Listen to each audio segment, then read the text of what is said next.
And there's the great pals, the giant hamburger, the hot dog, the shake, and the fries. Canada, pals is right there, and Tim is a big dumb weirdo. Alright guys, on this Memorial weekend, we were part of a flea market about 20 minutes from where we live. We set up in a parking lot and sold some stuff, and I sold a few comic books. And while I was driving around getting something to eat, you know, they had stuff going on all over town. So I stopped somewhere and picked up a few things, and it didn't even amount to $1 for what I paid. I'm also going to talk about a few other things, try not to be too eclectic here or have this run long, so for you guys that want to hang in there. But first of all, I'll show you what I got here. A few books. The Great Gatsby. Not comic related, but an awesome book that I really enjoy. And what I also like is that this was obviously somebody's college book, so all the good parts are already marked. And a 1964 edition of H.G. Wells' The Invisible Man. Love this book. Finally, my favorite cover on this stuff. They've actually got texture and everything. Just a great cover. I cannot believe that's from 1964. And for you Grant Morrison Doom Patrol fans, that looks a lot like Revis. We'll just leave that where it is. What's interesting about this is that it's got the longest opening sentence in any book I've ever read. The strange man's arrival.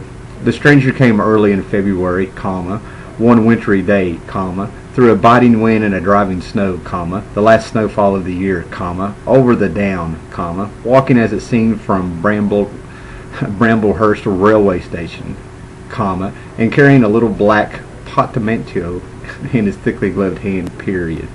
I mean, that just goes on and on. I don't know if I said the other word right. Okay, it's a few things I picked up. Like I said, those books and some of these comics here didn't even come to $1 when I got them. Official Handbook of the Marvel Universe, the one where it's in the binders. It's not in alphabetical order. There's Ares on the back, and everybody is insider spread like that. It's never opened, still in the packaging. I was really glad to find these. I'm not going to get into detail about them, but I picked up the first part of this. I had the first trade of this. I think this was in 2 trades of Savage Dragon. But anyway, this is where it was a tribute to Commandy. He wakes up in a savage world, and these are written and drawn a whole lot like Commandy. Each one's an individual story, but they're part of a bigger arc. And we just watched Attack of the 50-Foot Woman on Netflix the other night, and it was a fun movie. So I was cracking up to find Attack of the 60-Foot Woman. And I don't know if you guys have read Kirby before, but usually, you know, we have a big, you know, you'd have a big spread there with a great big huge, you know, big title of the page, title of the story, and the stories were usually in 3 parts, and they were also always followed with a big 2-page spread.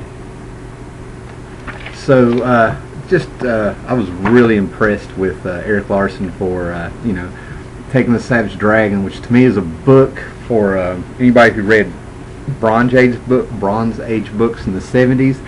To me, he's sort of a bridge there to between the Bronze Age and all the people that grew up and now they're adults.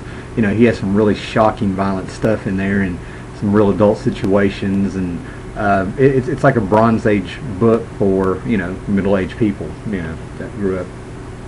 Really impressed to find these. Jim Lee did the art in these. Punisher War Journal, guest starring Wolverine, the 2-parter.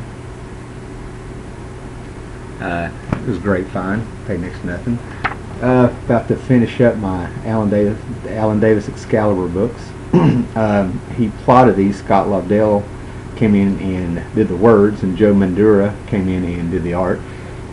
These actually tie into some, I think, issue maybe 41 and 42 of X Factor, where Art Adams came in and drew a story about some trolls. Well, Alan Davis, you know, brought him back. Got 2 parts of that, X-Men crossover. Okay. Something I found that I thought was just pure fun was the Shadow movie book. Who knows what, you know, who knows what evil lurks in the hearts of men? The Shadow knows, from the old TV show. And actually, the Mike Cluta art on the back, I think, would have made a more interesting cover. This thing was practically like brand new, and my girlfriend's little girl actually ended up trying to pick on me a little bit and dropped it, and she actually damaged it. That's alright.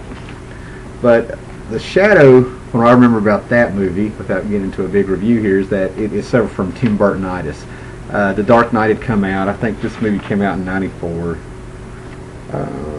Yeah, 1994. And it was just, you know, they were trying to be the Dark Knight instead of letting it be the Shadow.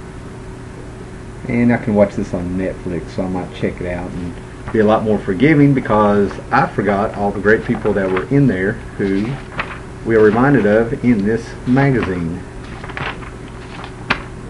Okay, from Young Frankenstein, Peter Boyle. I kind of remember he was a cabbie. Sir Ian McKellen, Magneto, from the X-Men movies, 6 years later. Gandalf from Lord of the Rings. Jonathan Winters, who I never would have known who he was if it wasn't for Mork and Mindy. He played Mirth, their child. Tim Curry, Rocky Horror Picture fame, and he was the Darkness and Legend, and he was also the butler in Clue. I'm a little bit of a Tim Curry fan, so I might check out that movie. And I had this, and I was going to remake the video, and I looked over and saw it on there. Sort of been a little bit of a buzz about these Marvel Age books. Not Marvel Age, but 25th anniversary of Marvel, and they came out with these borders on all their books. And I think these were November of '86. It was actually when they came out, and strangely enough, I remember because it was around Thanksgiving, and we had a break, and I just remember seeing all these books, you know, while I was on break when I was a kid. But what I think is funny about this one is they put a back on it, a literal back. Yeah, haha, so funny. And what I like is that that's where the UPC symbol would be. Flip it over, it's Howard the Duck, getting ready to, I guess, grab Namor's butt. I don't know. It doesn't look good. All right, now, okay, let me show you a few things here that I have to keep going if you made it this far. This is a Super Adventures Colorforms set that I got years ago for $1. And just to show you guys what was there, all the pieces should be here except maybe a piece or two. And of course they're falling off here. But basically you have your scene. And originally they were supposed to be on this. This thing is probably as old as I am. But you could take, for you new youngins there. Can't believe I just said youngins. Good God. You just stick them on there. And you made your own scenes and had to use your imagination. There's a green Aquaman with a blue fish. And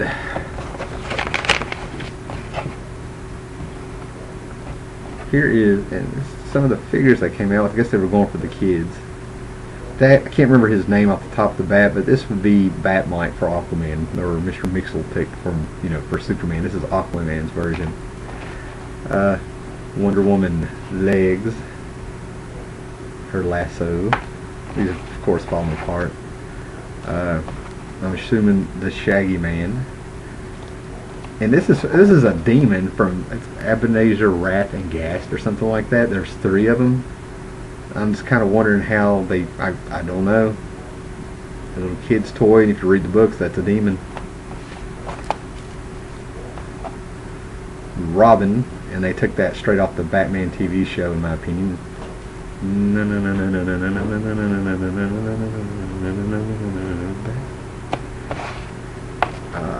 All blue Superman. There's one where he's speeding off. You get the point. Oh, half a Batman. And a little update here. This will now be christened the Kirby Knife. I finally got it back from the man.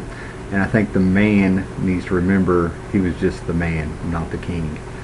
I think something happened there where I think he was in Captain Strangelife's basement or something for too long, because he was really unshelved when I was talking to him. I was actually kind of concerned. after a while, he just started mumbling about needing coffee, donuts, and beer. Started talking about having a little cameo in the Green Lantern movie coming out this summer, and I'm like, you're not in it. You didn't create the Green Lantern. And he just really started going off. So he's kind of spooked me. So I've had to put these signs up all over the around the road up here on the trees and stuff, and I put some mothballs in the yard to keep them out, and blocked him on my phone, so I don't know if there are any more phone calls from him. Anybody hears from him, I hope he's okay. Alright. And one last thing, on my channel, hit my playlist. This isn't a plug for you to come over there and play all my stuff or look at my channel or anything, but there's a short film that I really like.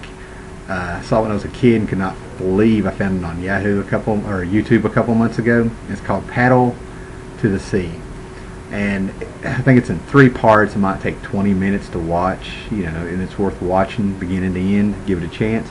But basically, I think it was made in the late 60s, and what happens is I think in the Canadian Rockies, I believe it was the Colorado Rockies, Canadian Rockies. I guess I should have watched it again before I told you about it.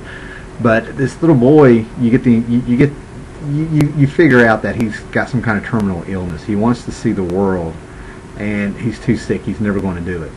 So he takes his knife, and he takes a piece of wood, and he carves up this little Native American in a canoe out of this piece of wood.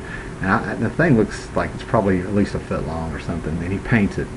He walks out to the top of a little mountainside, and he puts him in the snow, and he walks off. The snow melts, and he just slides and slides and slides into a river. And it's this little paddle, and he named the boat Paddle to the Sea. He named the little Native American Paddle to the Sea, and it's the journey of this little boat going from this hillside as the snow melts into the river, down into the Great Lakes, and trying to get out into the ocean. And it's really good. It's really good. Check that out. It's in my playlist. Other than that, have a great weekend.